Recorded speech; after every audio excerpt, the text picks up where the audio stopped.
झूमत नाचत आगे गजानन, अंगना माँ बगरे उजियार हो। आरुग फूल पान चढ़ावो, बाजत है खुशी के नंगार हो। तोर आयल मन झूमे राजा, तोर आयल मन झूमे राजा। जय हो वाये तोरे जय जयकार हो।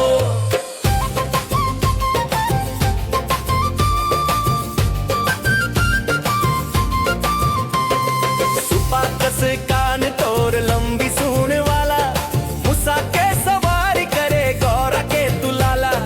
रिद्धि सिद्धि संग लेके घर घर तैयाथस, लड्डू आऊं मोदक के भोग तै लगातस।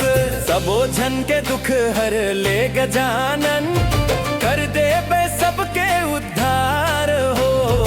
आरुग फूल पान चढ़ावो, बाजत है खुशी के नंगार हो। तोर आयल मन झूमे राजा, तोर आयल मन झूमे राजा। हो पाए तुम्हें खुश चिकार हो, बड़े बड़े पंडाल सजे तोर स्वागत बर देवा।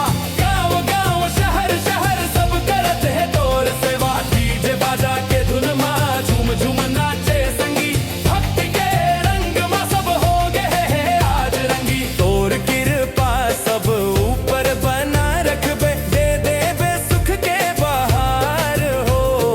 आरुग फूल पान चढ़ावो, बाजत है खुशी के नंगार हो। तोर आयल मन झूमे राजा, तोर आयल मन झूमे राजा। जय हो वाये तोरे जय जयकार हो। जय गणेश जय देवा, करत हान हमने तोर सेवा। मंगल करबे विघ्न हरबे, हर साल जल्दी आवे देवा। झूमत नाचत आगे गजा